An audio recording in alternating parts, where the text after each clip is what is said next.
Exercise 2.1 inverse trigonometry question number 11 find the values of the following. अब बेटा question क्या है, tan इनवर्स 1 cos इनवर्स -1/2 और sin inverse -1/2 value निकालनी है। अब यार देखो बड़ा आसान है, अभी हमने जो क्वेश्चंस करे हैं 1 से 10 तक उनमें यही तो करा है। आप एक काम करो, सबसे पहले tan इनवर्स 1 मैं अब वहाँ सपोज करना सिखाया था मैंने कि सपोज करके लिखेंगे हम, लेकिन हम इसको सेपरेट सॉल्व करते हैं। अच्छा, tan इनवर्स 1 यानी tan की वैल्यू 1 कहाँ पर होती है, 45 लिख दिया हमने। अच्छा, cos इनवर्स -1/2, तो इसके लिए आप पहले लेट y जैसे हम करते थे ना उस तरीके से, मैंने अभी पीछे क्वेश्चंस करे हैं 1 से 10 तक, उन्हें आप देख सकते हो। तो आपने यहाँ पर क्या करा, आप इसे मान सकते हो वैसे, यहाँ पर लेट x ये हो गया, ठीक है ना, y हो गया cos इनवर्स -1/2। तो आइडेंटिटी क्या थी अभी हमने सीखी थी, भाई कि cos इनवर्स -x होता है pi minus cos inverse x। तो y यहाँ पर क्या हो जाएगा, pi minus cos inverse 1/2।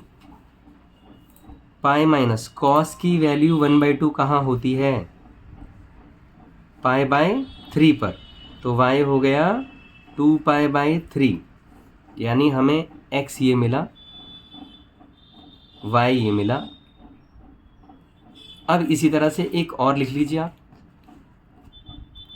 Late z मान लो, ये आपके सहूलियत के लिए है, सिर्फ आप कंफर्टेबल रहें, अदरवाइज तो कोई ज़रूरत नहीं, सीधा सीधा भी हम लिख सकते हैं, क्योंकि आइडेंटिटीज़ आपको याद नहीं होती है ना आसानी से, उन्हें याद करो। तो अब देखो साइन इनवर्स -x क्या होता है, माइनस साइन इनवर्स x।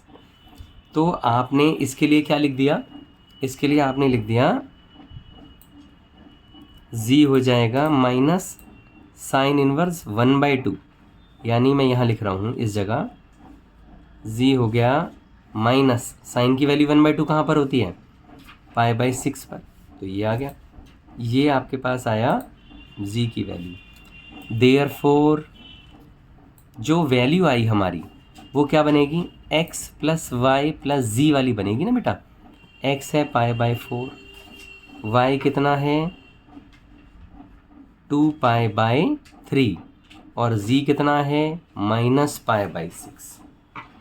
अब इसे आप सॉल्व कर लो, एलसीएम ले लो या तो, जो आपको तरीका आता है। और देखो आप मेरे से पूछो तो मैं कैसे करूँगा, मैं करूँगा इसे, तो एक तो तरीका हो गया हम एलसीएम ले लेते हैं, इसका अगर हम एलसीएम लेंगे तो 12 आ जाएगा, ठीक है बेटा। तो अब हमने क्या करा, 3π + 8π माइनस 2π, कितना आया ये 9π/12। अब इसे और फर्दर अगर आप कैंसिल करते हो तो कितना आएगा बाबू, ये 3π/4। क्या मतलब हुआ 3π/4 का, अगर आप देखोगे तो 135। अब देखो एक तो तरीका हमारे पास ये हो गया, इजी तरीका भी है सोचने का। मैं अगर मेरे से पूछोगे तो मैं एलसीएम लेना पसंद नहीं करता, मैं क्या करता हूँ यहाँ पर 45 ये 120, मैं आपको सिखा रहा हूँ, जल्दी से आप कर सकते हो ऐसे। तो हमने देखा कि भाई 45 है और 120 है, यार ये तो 165 हो गया, और 165 में से हमने 30 माइनस कर दिया तो 135 आ गया।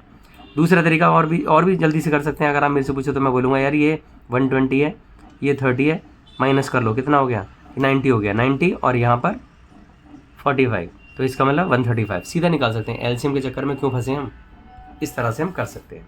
तो ये है, चलिए एक्सरसाइज 2.1 का क्वेश्चन नंबर 11, बहुत ईजी है। पहले इस वाले पार्ट को सॉल्व करो, हमें पता है π/4 है, सीधा निकाल सकते हैं। इसे देखो आप, cos इनवर्स -1/2 हमने निकाला, 2π/3 आ गया, और इसको देखा हमने तो इससे हमें क्या मिला, -π/6, आंसर आया।